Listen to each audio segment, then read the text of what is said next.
If you're searching for a meaningful spiritual experience, look no further than St. Anthony's Parish in Allston, Massachusetts. Join us at 43 Holton Street in between Soldiers Field Road and the Mass Pike. Immerse yourself in the complete St. Anthony's Parish encounter through our 10 o'clock a.m. chanted Mass. Whether you're a Catholic seeking a parish to call home or someone looking for spiritual guidance, our welcoming community is here for you. Visit our website at www.stanthonyalston.org for more information.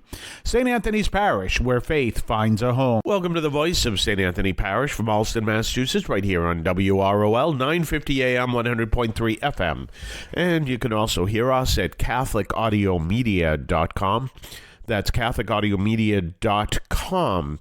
And we are here every single Monday through Friday at 3 o'clock in the afternoon. And you can also hear us, as you heard, and also on your favorite podcast platform, and also at our parish website at stanthonyalston.org. So, it is now Ash Wednesday, and I'm sure many of you already have your ashes by now. And, of course, that means, by the way, if you have your ashes and you don't normally go to church, you actually made the statement that you're going to start going to church, because that's what the ashes mean. So if the only thing you do on Ash Wednesday, you don't do anything for the rest of the year, is just get ashes, then you're missing the point. And so if you have ashes on your forehead, or if you're going to get them later tonight, please keep in mind that that means that you are going to choose to follow the gospel as best you can. That's what that means, so keep that in mind. And today is a day of fasting and abstinence, and of course, I'm sure you're aware of that. So that means that to eat two smaller meals and one larger meal, the larger meal is not bigger than the two smaller meals combined. You know, don't get lost in the math. Maybe a good way to keep it in mind is have two smaller meals, two one-course meals, and one two-course meal. That actually fits exactly the formula. It sounds more formal than it is, two-course, one-course meal, but it fits the formula. So maybe a smaller meal for breakfast, or actually have your normal breakfast if you have a small breakfast to begin with. Maybe a sandwich for lunch, and then for supper, whatever you normally have, something along those lines. Or maybe for lunch, soup and sandwich, and then for supper, maybe a little smaller than what you normally have. Don't eat in between meals, and there you go. That's Ash Wednesday, and it's really designed as acts of penance. It's also a day of abstinence, as is every Friday in Lent, and some people practice it on every Friday in general because that's the old traditional way, which is fine. And abstinence means not eating meat, so just don't eat meat. It doesn't mean you're required to eat fish. That often is a symbol, eating meat. People will put a symbol of a fish, meaning you can't eat meat. So obviously some people would eat fish, but it doesn't mean you have to eat fish. It means you can't eat meat. So you could have a tuna sandwich. You could also have a cheese pizza. Both are without meat, but that's an ancient practice. And so Ash Wednesday, when you have less food, neither of what you're eating should be meat. However, none of those rules apply if health reasons prevent you from doing that. And take the advice of the doctor over the church. And you might say, yeah, but that father. No, the church would tell you to do exactly that. Take the advice of the doctor over the church, and the church would tell you to do exactly that. So don't worry about that. Your health has to come first, and it all comes down to that same principle you learn every time you get on an airplane, which I don't do that often because I don't fly, but that whole principle. Put the oxygen mask on you first before you help another person, because it's not going to do you any good if you're passing out because you don't have any oxygen when you're trying to help the other person. So it's to make sure that if your health is at stake, if you follow any of these rules, then you have to pay attention to your health first. Otherwise, you won't be able to follow any rules. So that's important to keep in mind. And we're talking, as we were yesterday, about what to do during Lent. And this is a great time to draw closer to Christ. And this is what it's for. So we'll talk more about developing good spiritual habits, good spiritual reading, and other practices so that after the 6 weeks, you're drawing closer to Christ. I talked to you yesterday, do not give up candy for Lent. You actually can if you want, but it has to be something that is done thoughtfully, not as a routine. It's Lent, I give up candy. No, don't do that. And I'm not going to give up candy during Lent just because, well, I don't.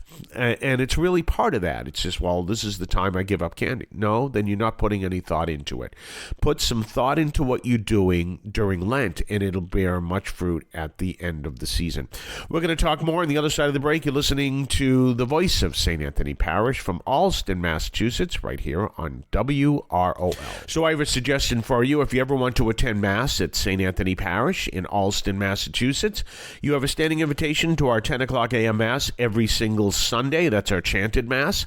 That's the Mass where I chant the Mass parts during the Liturgy of the Eucharist, and you respond chanting. It's very good. We even chant the Our Father. So if you're looking for a parish to call home, and you're saying, I'm looking for a parish, I don't have one, I want to start going back to church during Lent, well, come to St. Anthony Parish in Allston. But you may say, well, I'm not going to contribute yet. I'm not going to put anything in the collection. I know it's traditional and stuff, but I'm not going to do it because I don't know if this is going to be my parish. I don't know if I'm going to like what Father Carr preaches. So what I'd like you to do is you're sitting on the bench. You don't want to look like your hands hanging when the collection basket comes around. Just write the word radio on a piece of paper and put that into the collection. That's all. Just write the word radio on a piece of paper, put that in the collection. Now, that only goes for St. Anthony Parish in Allston, doesn't go for any other parish or church. So if you don't currently have a local parish to call home and you want to sit in on a Sunday Mass, this standing invitation is for you. Come on down to St. Anthony Parish, 43 Holton Street, Allston, Massachusetts, 02134. You can also find us at stanthonyalston.org. That's stanthonyalston.org. And remember, we are conveniently located just a stone's throw from Soldiers Field Road and the Mass Pike. But don't throw the stone. So we're back, and keep in mind that what Lent is all about, drawing close to the Lord. That's what it is. It's a good time, as it's considered the church's retreat, so it's a good time to think of maybe habits you've picked up over the past year that you want to get rid of, maybe habits that you've had all your life that you want to get rid of. I talked about not giving up candy, but maybe you have discovered that maybe you drink more than you think you should. It's a good time to look into that. I gave up drinking in April of 1980. It wasn't necessarily related to Lent, although it was around the same time. It actually was related to a really bad hangover. But so when I very rarely drank. I've told you about that before. But what I do like to do is I drink non-alcoholic beer. It's one of the reasons why that whole Bud Light thing, that whole thing that happened with Bud Light, I had nothing to do with it, because if I am going to drink a beer, which is very rare and it's only under very controlled circumstances, I'm never going to drink a light beer. That wouldn't make any sense to me. So I usually drink non-alcoholic beer. Well, if you're having trouble drinking, this might be a time to say, well, what if I try this non-alcoholic beer? When they first came out, they weren't all that great, and then they started to improve, and now they're excellent. And so think of that. And there was and a lot of times they're designed that if you're sitting at a place, a restaurant, you can order a non-alcoholic beer, and it looks like a regular beer, except it's obviously, it's a non-alcoholic beer. You know the brands and everything else. So that might be an idea. And that would be part of your fasting, so to speak. Remember, another word for it is mortification. That would be that giving up thing. I think I'll give up alcoholic stuff. That would be an idea. But give up something that really stands in your way of your relationship with God. So that would be something to give up. And therefore, what you'd want to embrace is something in its place. And that can be anything. You know, one of the things that I'm going to be giving up for Lent is watching YouTube. And it's not that there's anything wrong with watching YouTube. I just don't want, sometimes I'll sit down for a few minutes and just relax and I'll turn on YouTube. So I want to find something else to do. And so I'm going to get into the practice of reading more. Last week when I wasn't feeling well, or actually I had COVID, so I was also in quarantine, I ended up reading the book, Lord of the Flies, which I'd always want to read. I knew the story, but I always wanted to read. And I read it from a book. The actual book, which I bought when I was down in Pennsylvania, the best bookstore in the world. Actually not, but it's an excellent bookstore. I'm sure there are great bookstores all over the world. The Midtown Scholar Bookstore. It's an excellent bookstore there in Harrisburg, Pennsylvania. And it is so good. It gives you directions from cities all over the East Coast, including Boston. It's a 7-hour drive. I was in Pennsylvania anyway. I didn't go there, just go to the bookstore. But so I read the book from a book. I read The Lord of the Flies. Excellent story. And so I'm going to be reading more literature, and also I read spiritual reading all the time. And that's one of the things you want to look at, good spiritual reading. And do that. Spend some time, as Cardinal Sarah says, to spend some time in silence and spend some time in reading, whether it's an ebook or whether it's on an app or whether it's a real book.